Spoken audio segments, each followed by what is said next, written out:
All right. Good evening, everyone.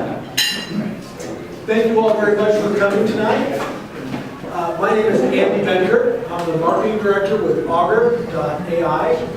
We are a new automated machine learning company. Our product's been out since this last summer. But we're not here tonight to talk about Augur. We're here to talk about automated machine learning. And what this whole meetup is about automated machine learning. A forum that we can learn and discuss what this new technology is all about to better ourselves and the efforts that we are using machine learning to learn from. So, the purpose of this is to discuss benefits and pitfalls of AutoML. We're hoping to have presentations, not just from people from Augur, but we want to bring in other vendors and also practitioners, people that are using AutoML, so that we can all learn from each other.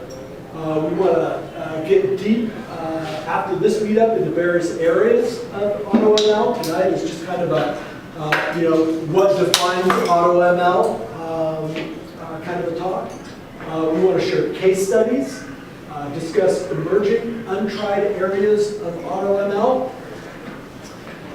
We don't pretend to be the wisdom imparters. We don't know all of this. This is a developing technology, and we hope that we can all, again, discuss what AutoML is, what the challenges are, what the pros and cons of it are. And we don't want to be just another ML or artificial intelligence meetup. We want to be focused on automating the process of automation. Kind of an interesting quote there, but kind of gives a sense of what AutoML is. And with that, what I'd like to do is introduce Adam Blum. He's the president of Augur and the leader of the team that's been developing this technology. And from here, he's going to take us through a bit of the taxonomy of AutoML. So Adam, take it away. Thanks, Andy. Okay, so as Andy said, we are with Augur.ai, but the purpose of this meetup truly is, there's some other meetups I've seen that sort of tend to be very vendor-focused underneath the hood. We're really trying not to do that. We think AutoML is extremely new, and we think it needs to grow as a field. And one of the things, though, that we think is missing is an agreement on what is AutoML. It's just so new. There's so many useful tools, but if you actually look across all the things it could do, it sort of does this and this, and then it doesn't do this and this. And so products claim it with data pre-processing only. Some products claim it with just choosing the features that you would use in their model. Some of it claim it with just hyperparameters. Only hyperparameters tuning. And these are all useful, by the way. I'm not questioning it. It's actually a very powerful thing for a company to be focused on just one thing. There are products that find just the best traditional algorithm, but not a neural network algorithm. There are products that only do neural architecture search. There are products that just help you with deploying things into your application, and they'll occasionally use some variant of automated machine learning. But I think as this emerges, as people sort of say, well, hey, typically it's people that were working on some aspect of machine learning and say, this is really hard, I want to make it easier. So boom, it's automated now. But there starts to be a certain amount of similarity between them and a certain sort of coalescing, if you will, like cluster analysis almost of like where the features are. So you can start to build the taxonomy. I think it's only now. There is no Gartner Magic Quadrant on automated machine learning. There will be, I have no doubt, it will happen. And just by way of like a little bit of historical background, You'll see a few of us that seem to know each other and that are working on Augur. Actually, you'll hear several of them present. We worked on an early smartphone framework startup when it had just come out. Like, there were no smartphone frameworks. It was basically people that said, I'm not going to write apps in Objective-C. And so a bunch of smartphone frameworks came out. PhoneGap, ours was called Roamable. There was another one called Accelerator. And we actually all had a great relationship. And we would go do events, like on smartphone app frameworks. And we all benefited, right? We all had our own emphasis. And that's really the philosophy that I want to see here. If you're a vendor and you have an AutoML tool and I don't mention you, please come talk to me. We'd love to do things with you. This will probably be the last, if this meetup has legs, it will be the last meetup where it's only us, right? It'll at least have some practitioner talking about something. And ideally some practitioner not using our tool. So let's talk about the various parts of the machine learning process and look at what different products do in each area. Or at least, you know, there's some areas where people are keeping stuff a little bit secret, especially in the neural architecture search area, where we can at least talk about like what general neural architecture search does. We also think that this can, if you're working for a company at a certain point, you can't just have everybody go pick their own hyperparameter optimization tool, right? Out of the 10 that are out there, right? Like, presumably, if it's not you, then there's somebody else at the company that says, wait a minute, I just paid for this other service that does the same thing. So having some kind of definition of what the categories are can make your life easier as somebody using an enterprise, can make the enterprise's life easier. And it does help the vendors themselves. Like, you know, hey, what do I really need to do to say that I'm an AutoML product? And it should help us meet up, plan an agenda for the future. If we can agree on like, hey, what's in AutoML? And by the way, please speak up. I know some of you are like sort of rolling your own AutoML, which is awesome. I want to hear more about it. If we're missing areas, please let us know. Because what we want to do is have like a whole bunch of other meetups in various areas, maybe one on hyperparameter search, one on data pre-processing, one on feature selection and extraction. And then you tell us, but we want to hear from you. This is all of our meetup. Just because, you know, we helped to sponsor the first one, it's all of our meetup. We want to hear what you guys want to talk about and want to see presentations on. So,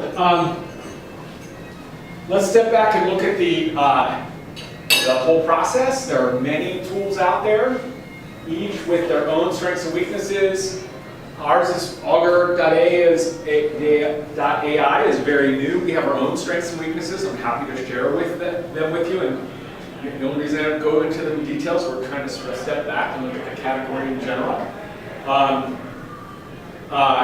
And again, we want to hear from you. What do you think is most important automation machine learning, and what hasn't been done yet? What are your pain points that as we go through these things where there are products in all these areas that we talk about, like, what are some other pain points in machine learning that, back to Andy's quote of automating the process of automation. If automation is programming and machine learning is automating automation, then AutoML is automating the automation of automation, which is actually from a guy named Dan Grashley, I believe, with Cajun Nuggets. I thought it was just a great pithy summary of what we're doing.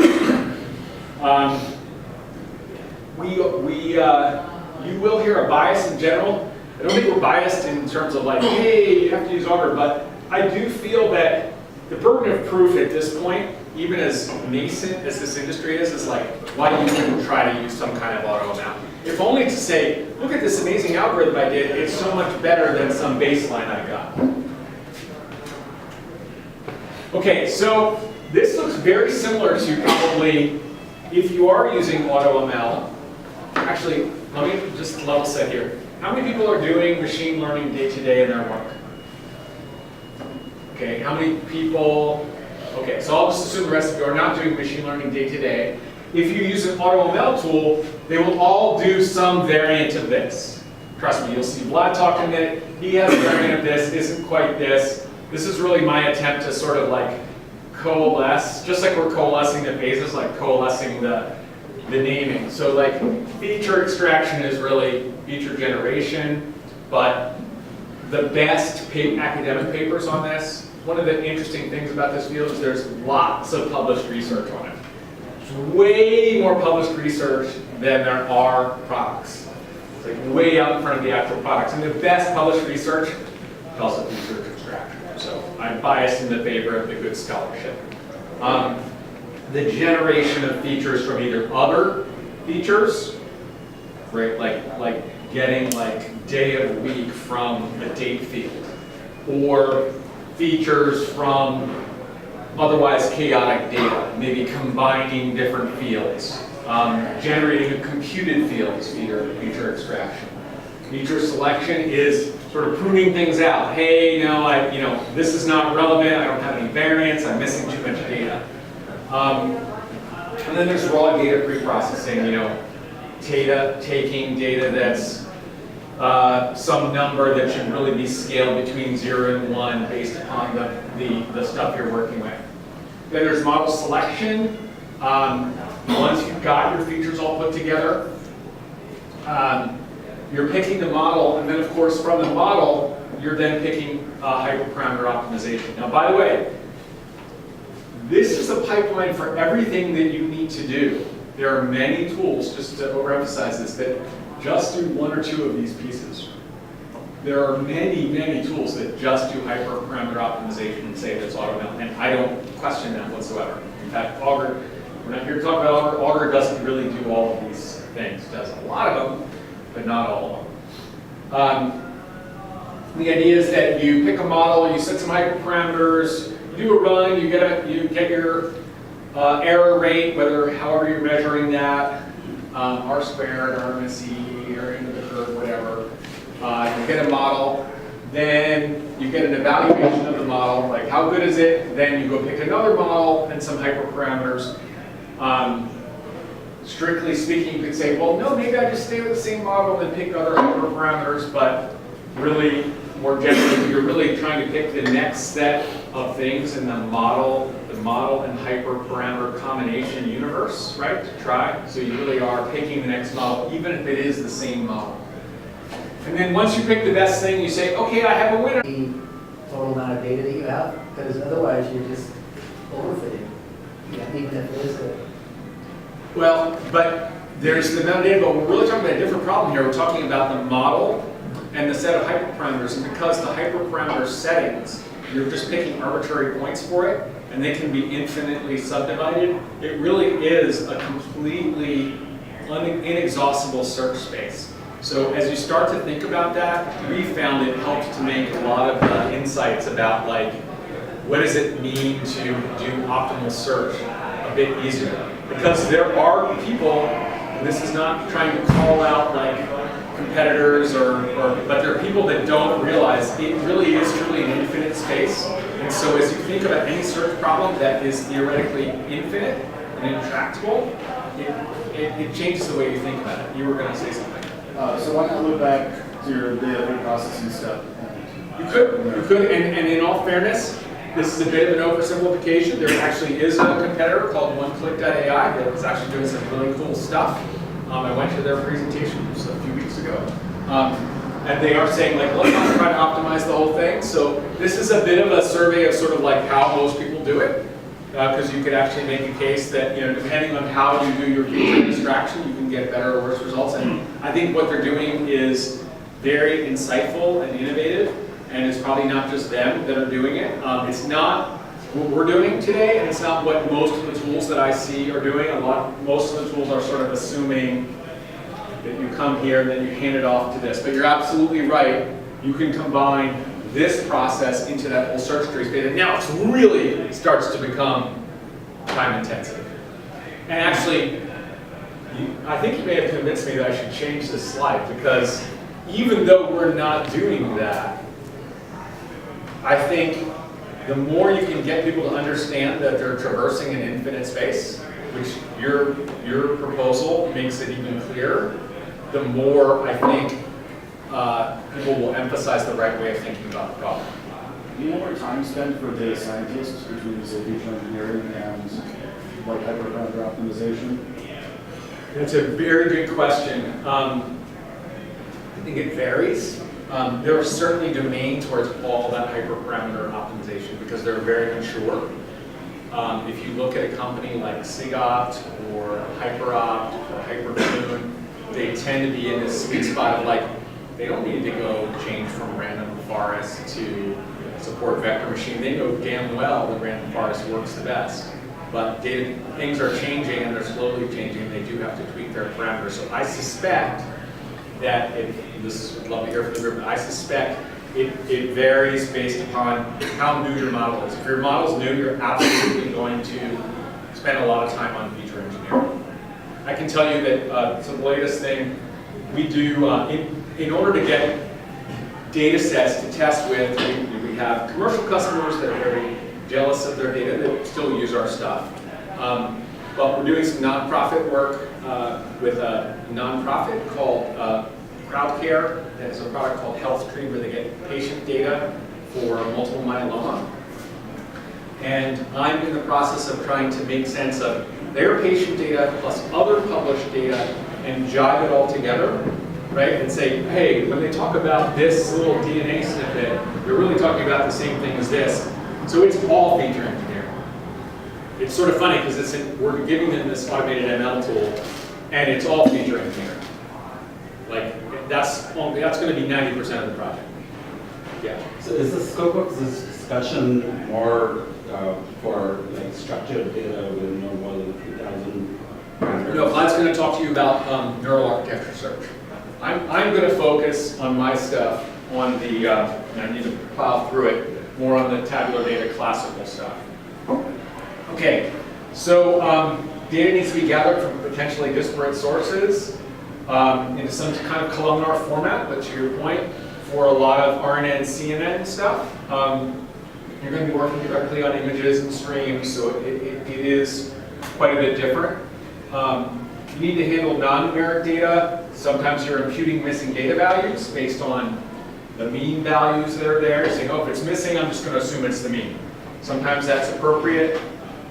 Sometimes you'll take some field that has a bunch of different values and you'll say, okay, I'm going to make this a bunch of Boolean categorical features. Sometimes you'll take identify date and time features. Sometimes those are obvious, sometimes they aren't obvious that they're dates and times. For feature extraction, you may, there's this example of categorical binary features based on columns with multiple possible values. You may have to scale features depending on the algorithm you're using between 0 and 1 based upon ranges of data that you have in your data set. A date field may result in several features. That would be feature extraction. You may be removing sparse features because you just say like, there's just not a lot of data here. You may have low variance. And sometimes it's appropriate to remove those low amount of data features. You may take low variance features and say, look, I'm not getting any benefit of that. It's sort of a fuller exploration of that is to use principal component analysis to take a whole wide set of a large set of features, a very huge set of features that have a lot of correlation. And so you just drastically reduce it using principal component analysis to get better predictions in a more tractable model. These are just some examples that most tools choose from. This happens to be pretty close to the exhaustive.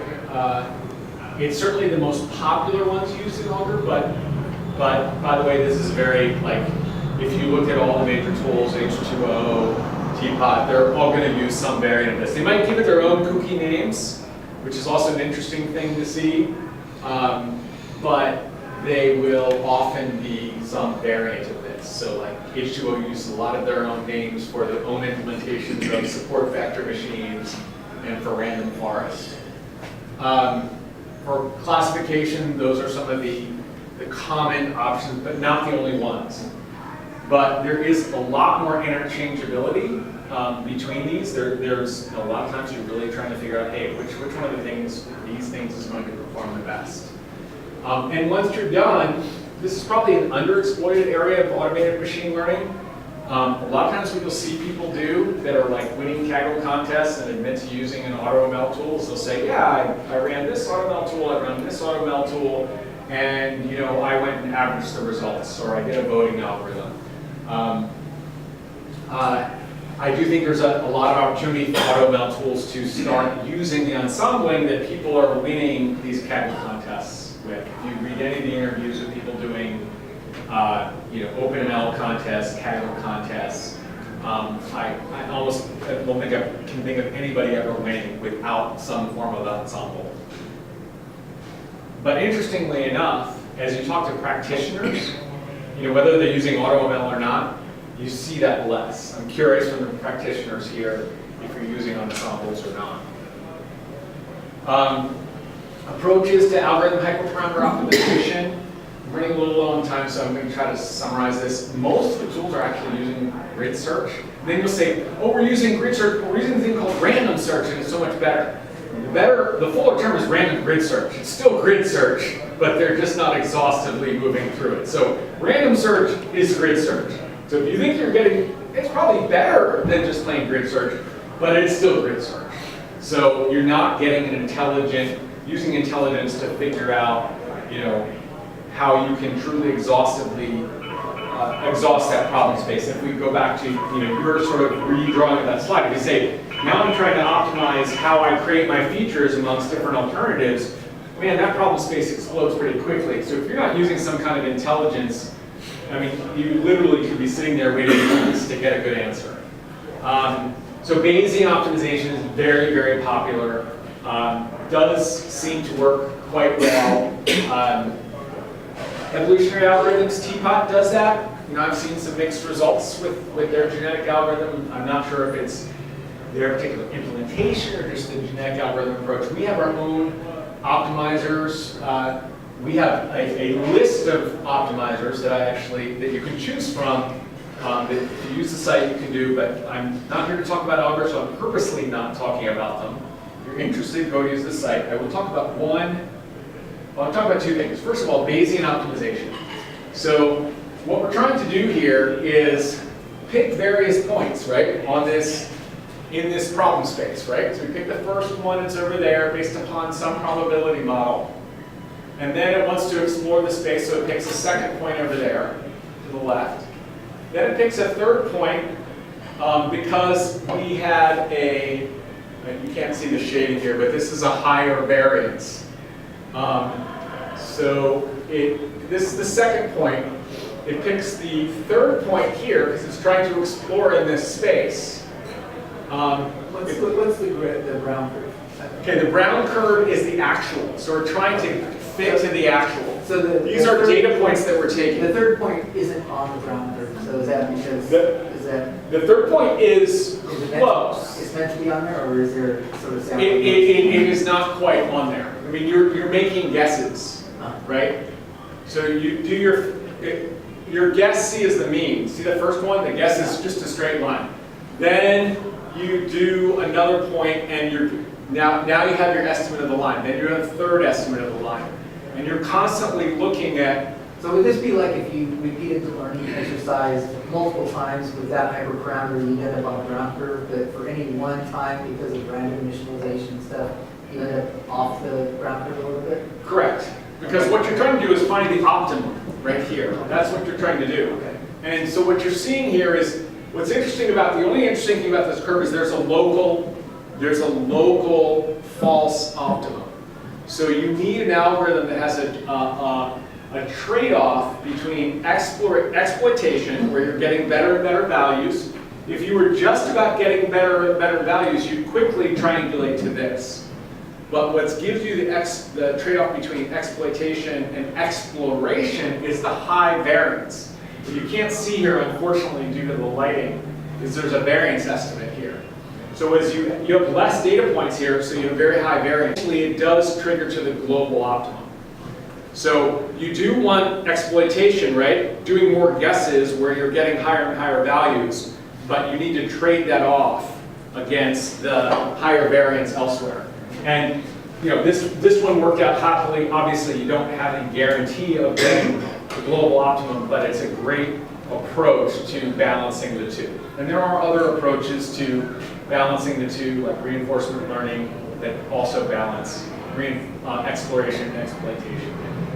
So let's just talk a little bit about, I told you we're not going to go, we have like 8 algorithms published by other people, not our algorithms, that are up on the site that you can use to try to influence the search. This is something that we are doing where we use similarity with existing data sets. So these are data sets from other models out there, OpenAI models, OpenML models, Kaggle models, parameters, not the actual data sets, but parameters of what turned out to be useful based upon the metadata that users have, right? Like numbers of columns, numbers of features, numbers of rows, distribution of data, not the actual data itself. So we call this warm start, or the heuristic algorithm hyperparameter search. And I'm not going to go into detail. We will have a whole, I hope, it's up to you what we talk about. I hope we have a whole session on hyperparameter optimization and model search. And we'll bring in, ideally, people from other companies to come and talk about what they do. So there's a lot of companies in this space of algorithm hyperparameter search, especially if you say it's okay to just have hyperparameters. So there's Mo, which was built at Yelp, that's open source now. The guy who built Mo, his name is Scott Clark, the CEO of a company called Sigop, which is closed source. And they don't really talk about much of their techniques, but they do say they use Bayesian optimization. And it appears to be, have a lot derived from MOE. In fact, I think they acknowledge that. Most Hypertuning also uses Bayesian optimization. Anyway, I'm looking forward, running out of time. I'm looking forward to have a whole session. Hopefully, this is what I'm going to have a next meetup on. Let's see what you'll all be. Please open your email from Andy, because that's what we're trying to determine. It's like, what would we have another meetup on? So with that, I'm going to turn it over to Vlad to talk about neural architecture.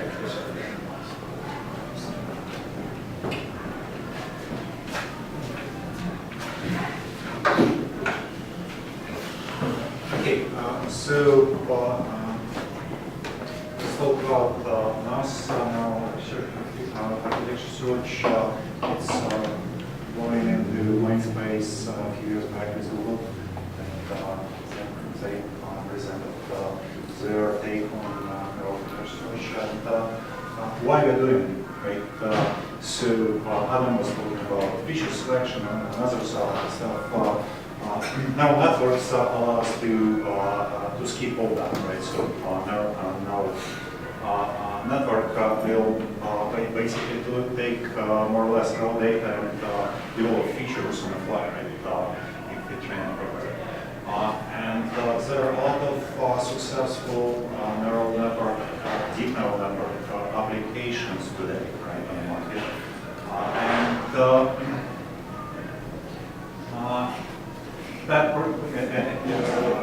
That actually brings a lot of demand for new architectures, right? What is best architecture for your data, right? So we went from kind of a few layers and hundreds of layers on ResNet, right? With Microsoft, right? So is it the best architecture? Who knows, right? A lot of flexibility there. And neural architecture source by definition is some sort of process which allows to find this best architecture for my data, right? For whatever data you have, right?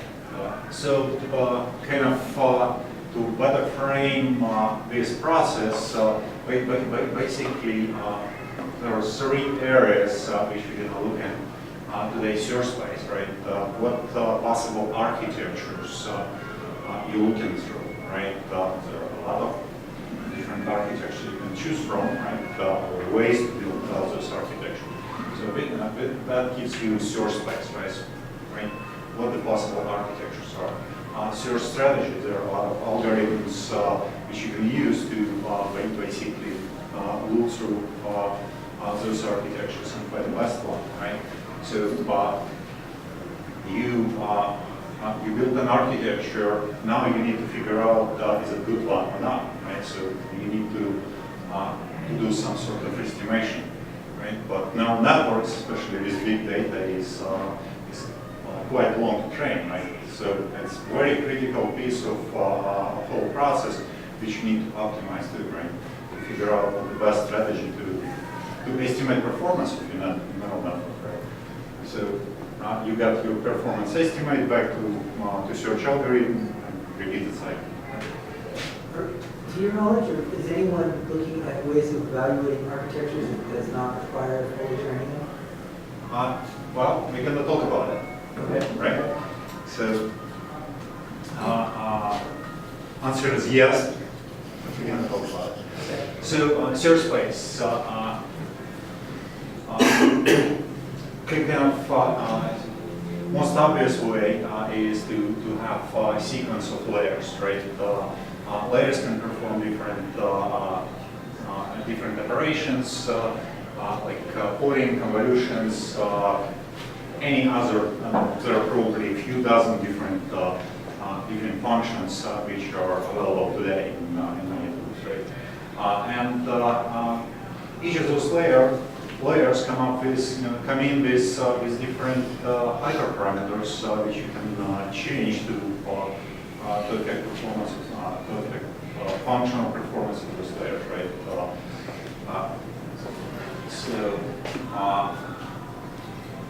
That's kind of stacking is first which comes to mind. Simplest one, right? What if you want to branch, right? People invented skip connections, right? Which allow you to branch your network, right? So that's another way of defining your topology of the network.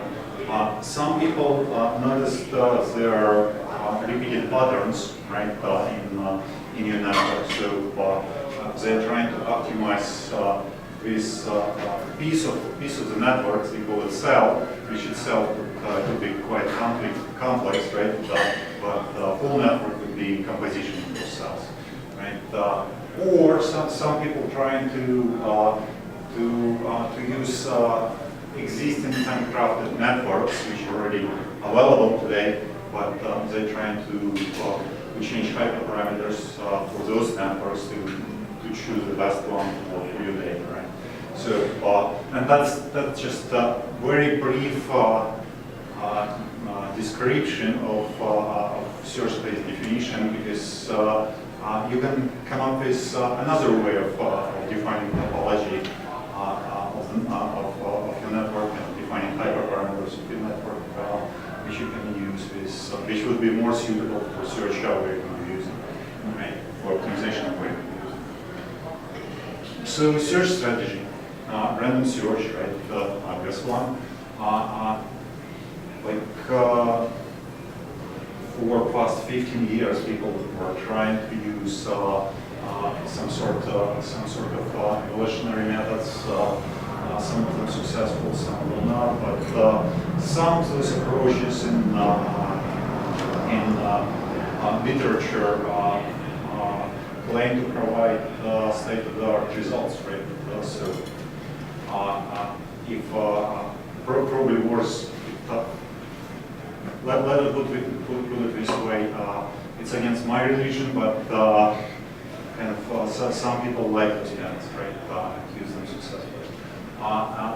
Bayesian optimization, and I mentioned that, and this kind of classical Gaussian process wasn't very successful, but people tried to use 3-person estimators and random forest, and were quite successful using Bayesian optimization to find the best architecture. Right? That reinforced learning.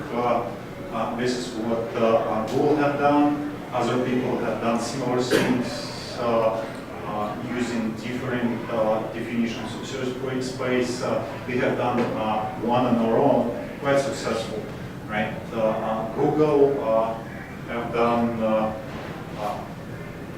basically their search run at least they claim, on 450 GPUs for 4 days to produce the best architecture, right?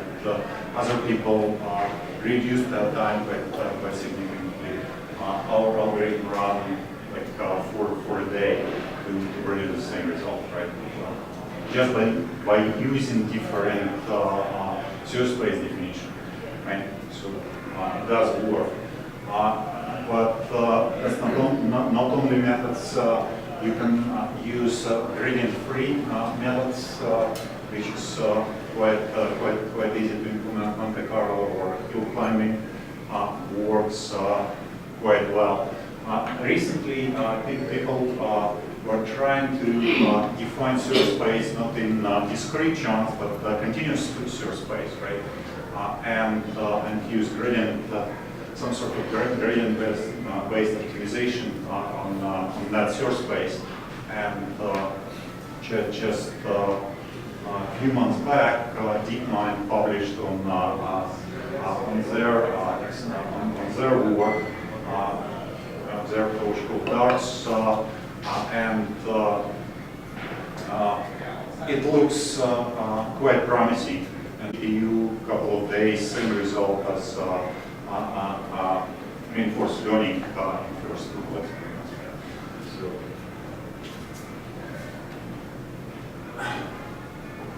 So performance estimation, right? So you are running neural networks, right? If you have big data, big network, that's, like I already mentioned, critical piece, right? Most obvious approach, just take your network, train it, validate it, get the performance metric back, right? Takes quite a bit of time, very slow, very inefficient, right? People started to try low fidelity kind of estimates, shorter training time, training on subsets, kind of training with less filters and reducing network, right? All sorts of approaches trying to reduce training time, right? Get the result faster, right?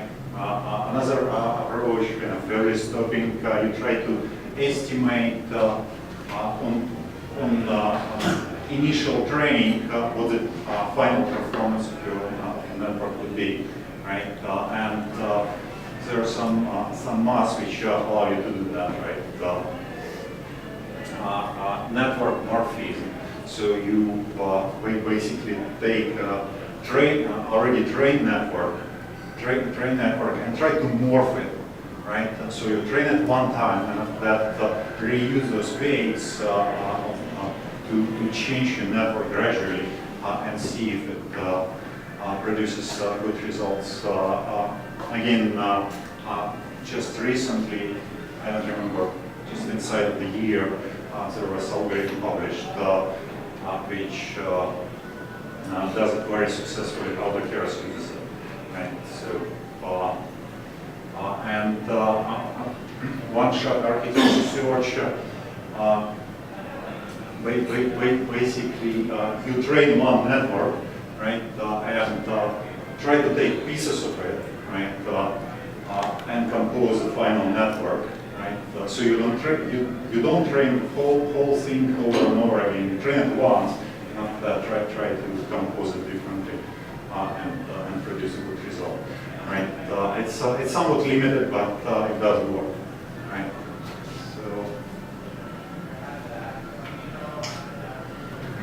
That's it. So did I answer your question? It was number 3. I have several Stopping questions. short. Okay.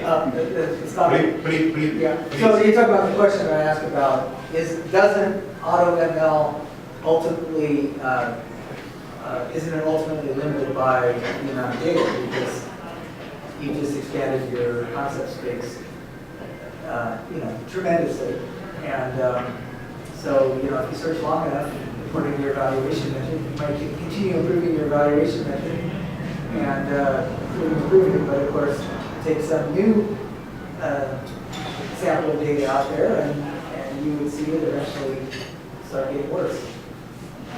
So, I mean, the whole thing is like a meta machine learning thing. So in some ways, there's got to be a maximum amount of training.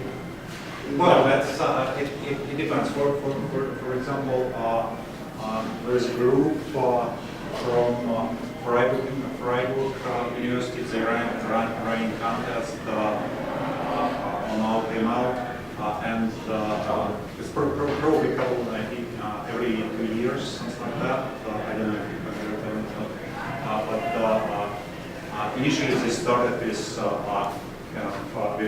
defined data sets, queries data sets, which they feed into their algorithms and their Bayesian model.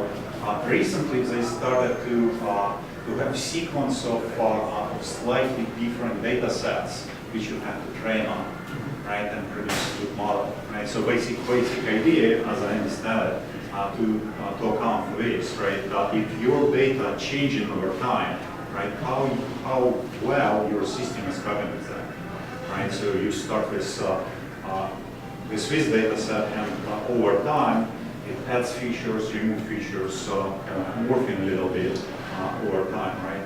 Same data, initially answering the same question, right? Data is changing over time, and they're trying to come up with best algorithm to address that. So, AutoML, yes, it's not stationary, right, so to speak, right? Data is changing, and your system has to follow it and produce better models. But the one thing though,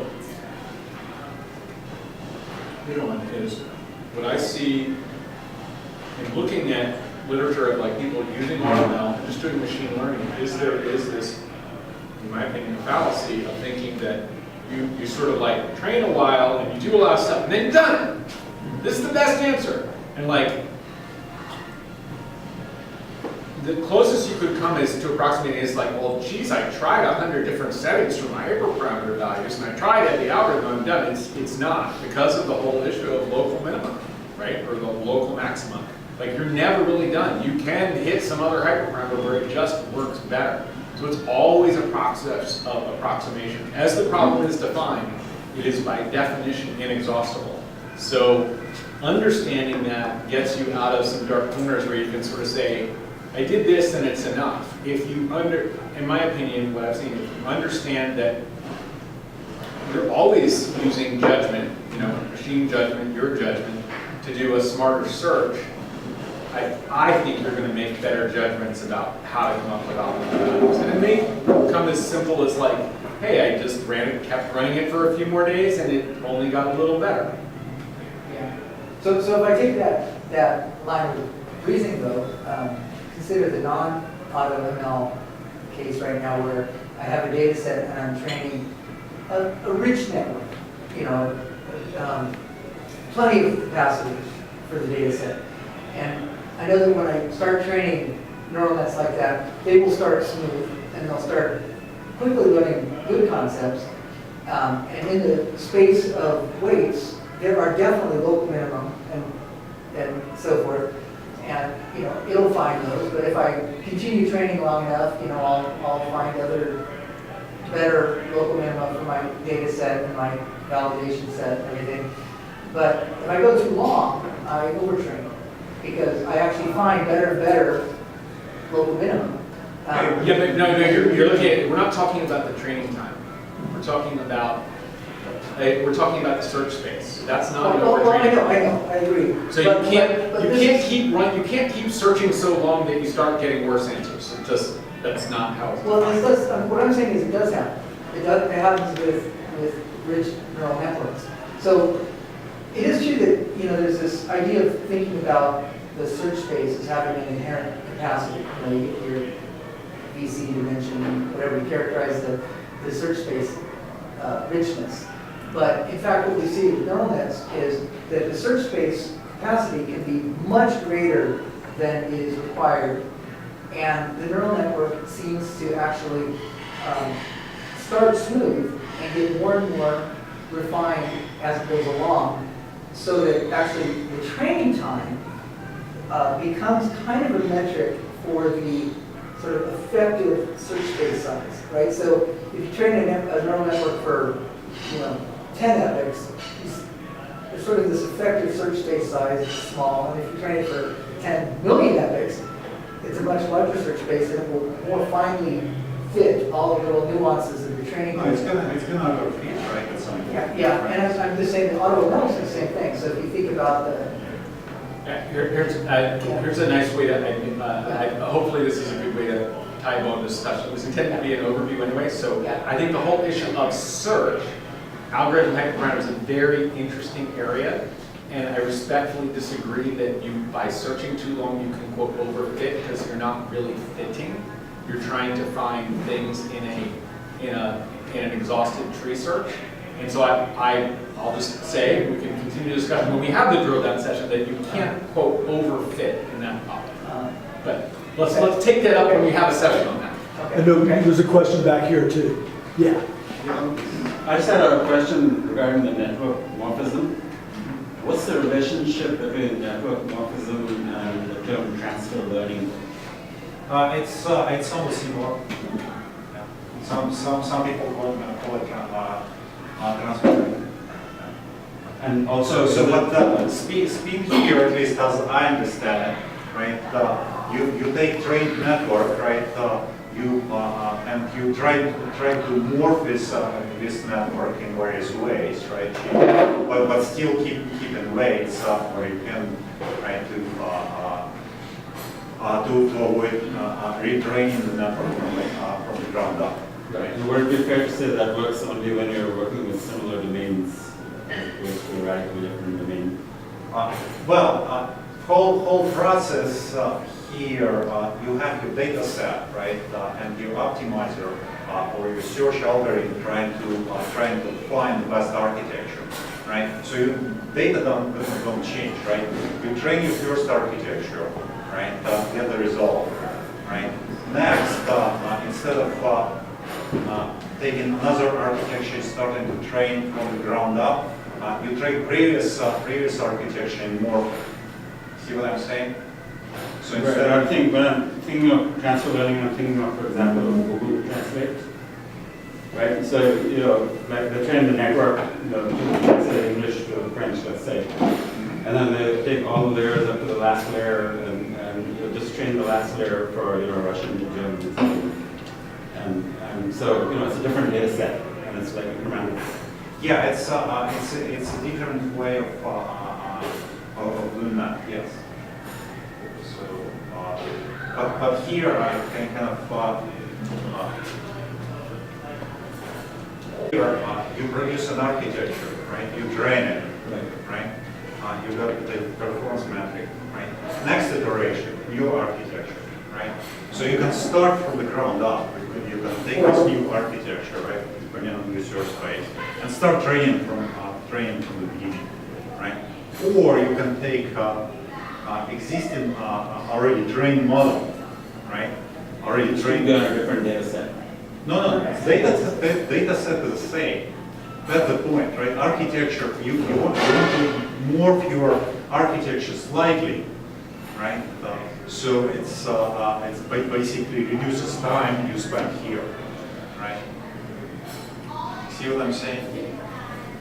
So it's same data, but the architectures are changing because you're searching through your source space, right?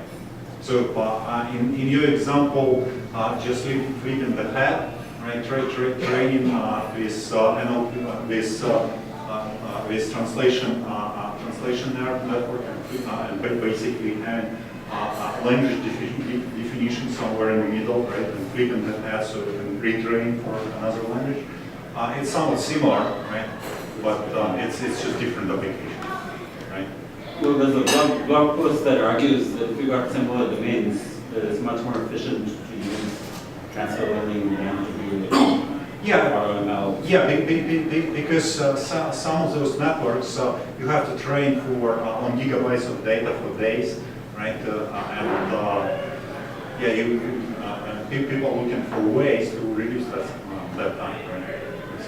But, so I think the point I'm getting at is, and it's not my words, it's the mobility blog post, that the concept of using AutoML and neural architecture to think makes the most sense when you're tackling a brand new domain, as opposed to if you already have well-trained models for the existing domain. Yeah, that's a good point. That's a good point, right?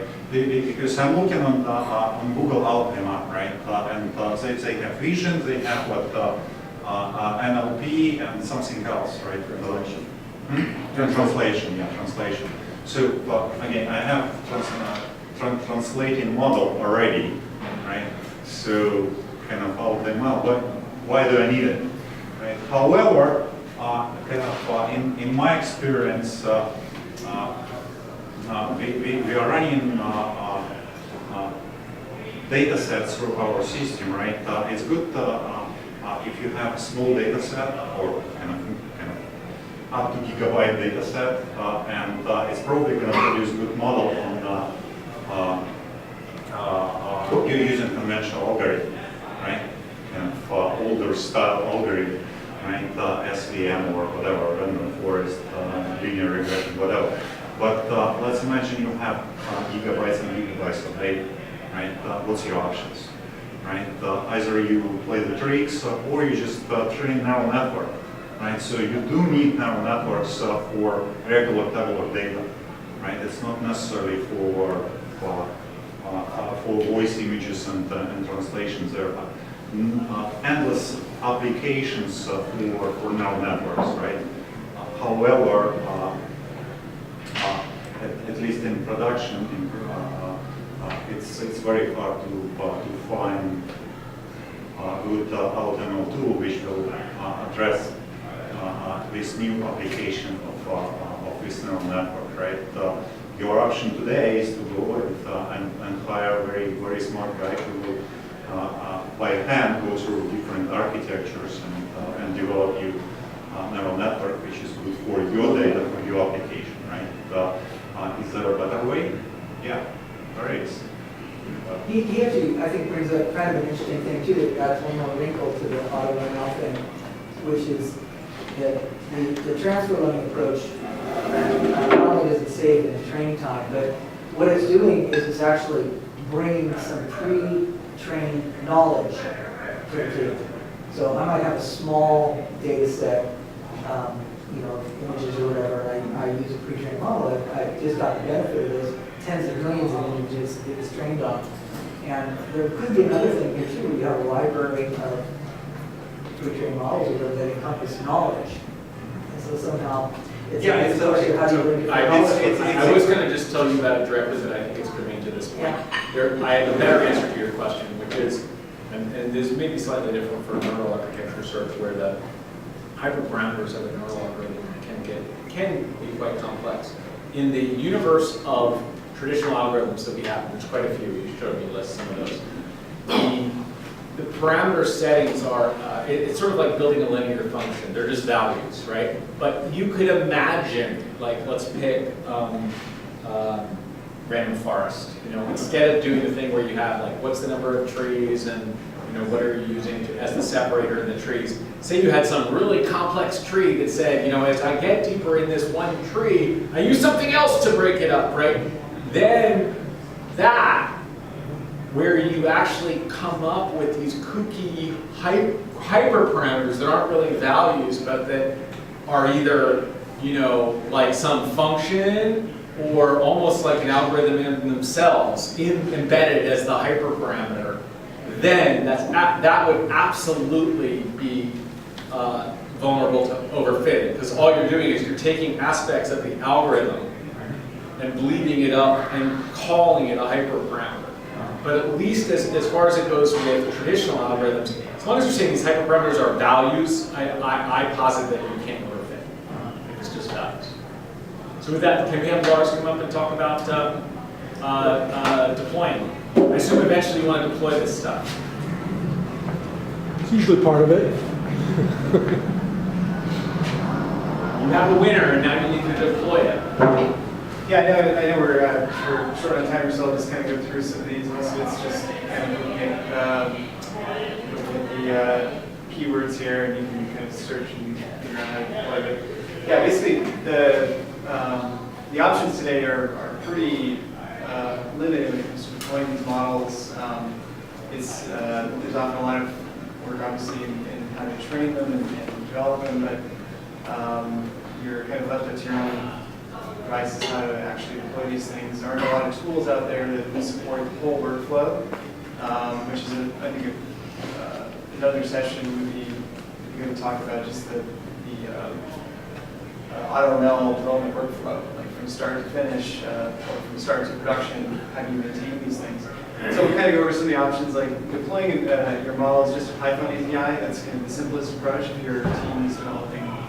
If you have a lot of Python developers, you can just package it up as a Python package and interact with it programmatically. And then you can expose your model using different web API tools and things like serverless functions to make it easy to deploy into production. And then there's other web-based protocols like the gRPC and Thrift that kind of make those things more efficient, especially for when your data sets are structured in such a way where you have large requests that you need to make predictions. So Python APIs, it's the simplest way to do it, and it's easy for small teams to handle this. Usually, if you already have if you're developing Python web application, you can just take it and package it with your web app. However, usually these models, especially some of the tree models, can be enormous. They kind of scale not quite linearly with the size of your data set that you're training with. So you'll often want to take this, whatever you're doing in your application, you call these models, and you want to separate it out from how you're serving your users and your customers. I'm also not covering here some tools like Tensorflow let you actually take your model and deploy it onto mobile devices like Android and iOS. But this is assuming you use your model in a web application. So one of the things that we did at Augur was we were trying to figure out a way to easily host these models. We decided on using AWS Lambda for it because it's extremely easy to update these things quickly. If you have a lot of different models you want to try, you don't have to build up a separate app for each one. You can just deploy it and test it, and deploy it and test it. So that's been a really useful way for us to try out pipelines that we are coming up with. The other advantage of using a web API like this is you can consume it from any language easily. It's a well-defined pattern. There's lots of tooling in almost every programming language for this. But you are limited when it comes to memory still. So your application or your model, if it's enormous, if it needs many gigabytes of memory to actually produce predictions, you're kind of limited there. And some of the other options, like including gRPC, if you've used Tensorflow, you're probably familiar with it. It's basically like a strongly typed web application, a strongly typed web interface. So it lets you define your client using a protocol definition or a protocol definition, and you can generate the client-side code in almost any language. So you kind of get the best of both worlds, and then you can have a web API, but then you can support all those different languages and not have to do so much boilerplate code to use it. But it is kind of a more niche ecosystem. There's not as much out there as if you were just deploying a regular web REST API. If you've used TensorFlow before, TensorFlow has a project called CERN, which is geared towards taking not just TensorFlow models. You can take any kind of model if it implements this servable interface, and you can deploy using that. That exposes both the REST API and the gRPC interface. That's it. I'm not going to do that, but if you have any questions, feel free. Last couple slides is really questions for you guys. And hopefully this can be like interactive. We're very curious what kind of problems you're attacking. Regression, classification, time series. I guess, maybe show of hands, like how many people are doing regression models, anybody doing regression models today, machine learning, not necessarily AutoML. Classification, who's doing classification? Anybody doing time series? Okay. And do you think of that as something different than regression? Okay. It's interesting because some people will just use regression models to do something that at root really is a time series problem. In your problems, is there such a thing as good enough accuracy? Like, as you go and build your models, do you say, oh, wow, r squared of 0.85, that's enough? Or are you always being pressured to find more and more accurate things? 100% good enough. Okay. Okay. Well, there are some classifiers that will get you that, so. Not enough problem. Okay. Okay. I would say in the application areas that we touched on with data limited, Okay. So, we'd love to get better, but it's, All right, so who's used any AutoML tool? On your own, you have. Okay. What have you used? H2O. Okay, what have you used? A lot. A lot of the different tools. Okay. What, in your opinion, what's the biggest pitfall for the two of you that have used AutoML? We've been like very, what would you call it? Like, I don't know, bright-eyed, bushy-tailed, and optimistic about this whole thing. And to be honest, like I like all of the AutoML tools. What do you think? Are there any pitfalls to using AutoML? My concern is a lot of them don't do the end-to-end process. They tend to focus on one specific spots. Right. Okay, that's fair. There's like a tree of things to be done, not just Okay. over your chain of this stuff and that stuff. Okay. Okay. What about you? Any pitfalls?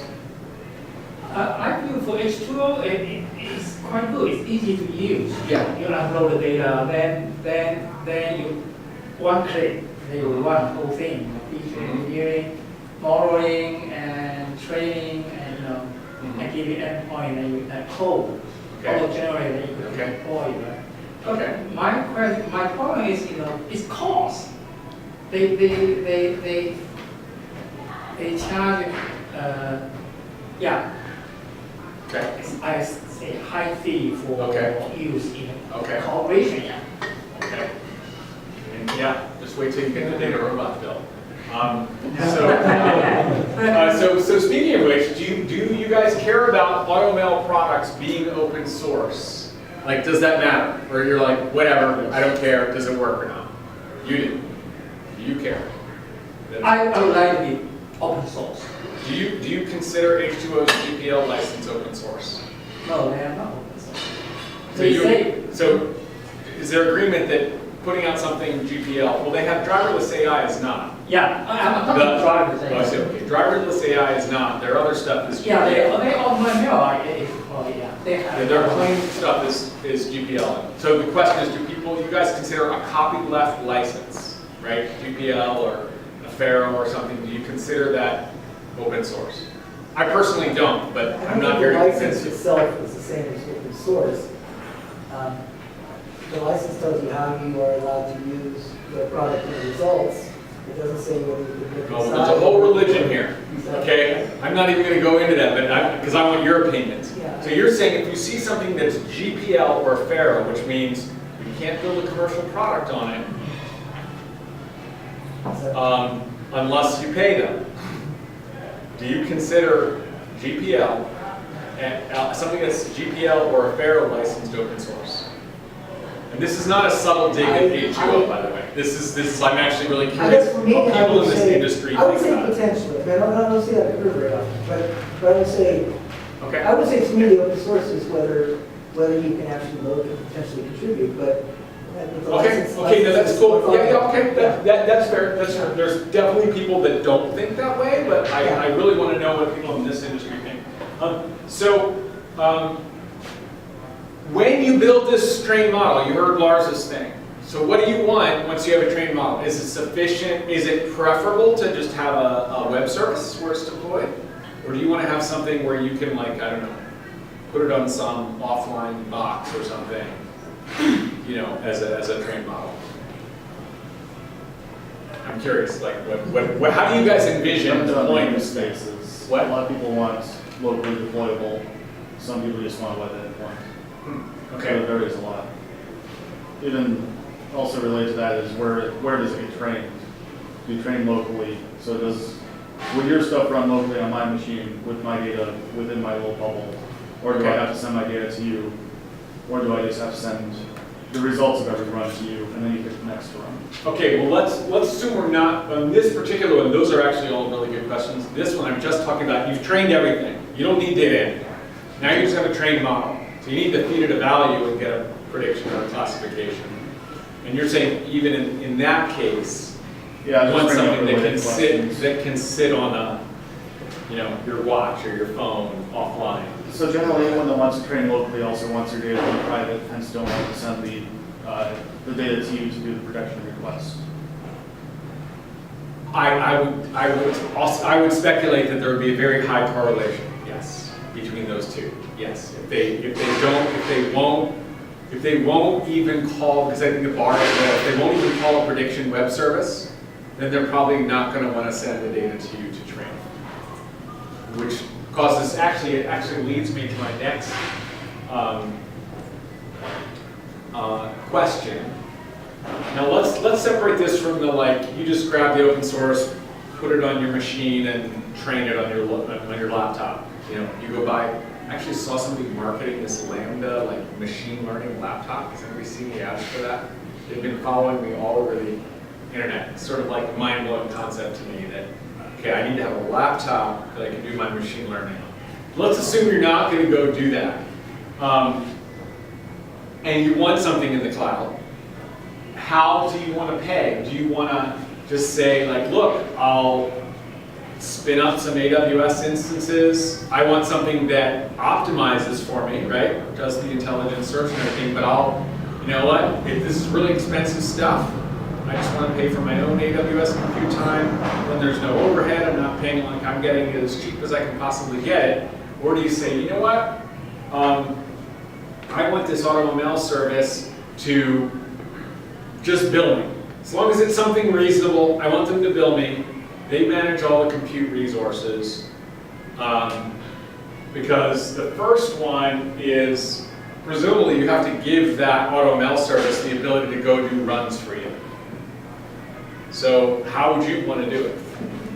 And the trade-off is, this requires, like, you get it really cheap, presumably as cheap as you can get the compute time, but it doesn't really require trust. If you really understand AWS permissions, you can give somebody the ability to go run your compute instances, and we actually have a whole blog post on how to do that securely.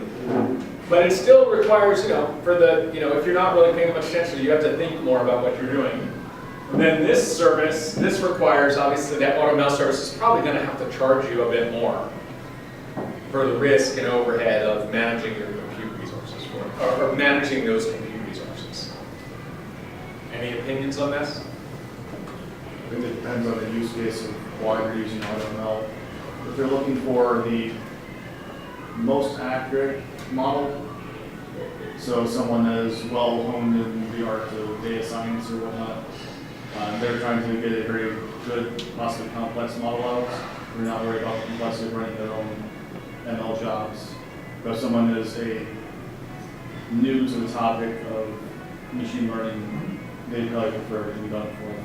Right. No, I think that's very insightful. I think that one of the big questions is, and this is a topic for another meeting, we haven't covered it. It is an interesting thing, is who does AutoML benefit more? Does it benefit the newbie that doesn't know what algorithm to pick, so it just finds it for them? Or does it benefit the guy that's banging away on this model and he just can't improve it because he's, you know, keeps trying, it's just such a huge service space? And I actually don't know the answer to this question at all.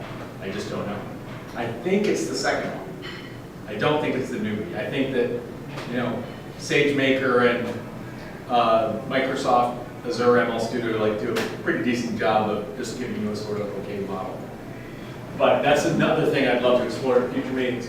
And then, all right, so let's just, in the interest of time, let's go to the last slide. Andy has a few closing remarks. Yeah. Thank you guys. That was a great overview of AutoML. So, topics for future meetups. We're looking at probably doing something on hyperparameter optimization search. That's a topic that I think a lot of people are interested in. Certainly something that we can delve a lot deeper into. Data pre-processing, statistics show that probably a little more than half of data science projects involve data pre-processing. So that's certainly an area that we can do more work in and more discussion on. Ensembling, and then case studies from practitioners, people like Lonnie here, that's in the trenches doing this. What can we learn from him? What does he have to share with us? Those are the kinds of things that we want to do.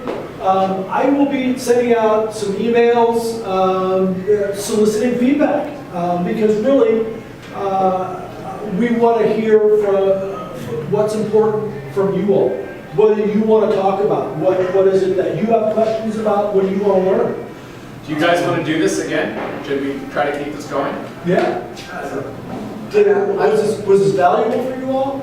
I mean, I like the group the way it's being organized. It sounds like it's going to be good. I mean, you won't offend us, right? This is not some BS stealth marketing thing. We do our own marketing stuff. This is because we think there's valuable to getting practitioners and vendors together. If we don't hear it from you guys, we're not going to keep doing it. We're just not. So I'm enjoying hearing it, and so if you do want to do it more, then you need to please respond to Andy, and also you need to bring another person, because this is a great meeting, but I feel like we need at least double the size to really make it worth it. Yeah. I know you were sort of quiet on that. Do you think this is worth keeping going? The gentleman from Microsoft, sorry. Sure. Yes. Okay. No, I was also wondering if other people had other topics of interest that they want to Yes. cover. I mean, that was the intention. We want to hear. What other topics do you want to hear about? Well, besides the one email going to one person, perhaps other people want to discuss. Yeah. I'm agreeing with you, yes. So let's discuss it. Or Anybody have Other something they want to suggestions? discuss? Topic-wise, want to hear about? I would be interested in this first topic. Oh, it's probably possible to do it on website, right? But just in chat, suggest topics. And you probably can do that. Oh, on the meetup site, yeah. You can suggest it. On Meetup. Yeah, absolutely. we're already getting comments on the thing, so Yeah. I apologize. I think I wrote that slide that said right to Andy. You could just post them on the meetup. Yeah, post them to the meetup, or you can send me a message at my email address. And I'll send some queries out now and then as well to check in with people and see if any new topics or questions come up that we might do a meeting about. So, absolutely. So for me, it would be really useful to see a demo. A demo? Yeah. Okay. Yeah. Not just yours, but yours as well. Okay. Yeah, what I think we could probably do, and I know at some point we talked about bringing in some other AutoML vendors to have them talk about, their thoughts on what AutoML is, aspects of their service. And I think we could probably set one of these up, or maybe we have a couple of vendors come in and do short little 10, 15-minute demos on a few different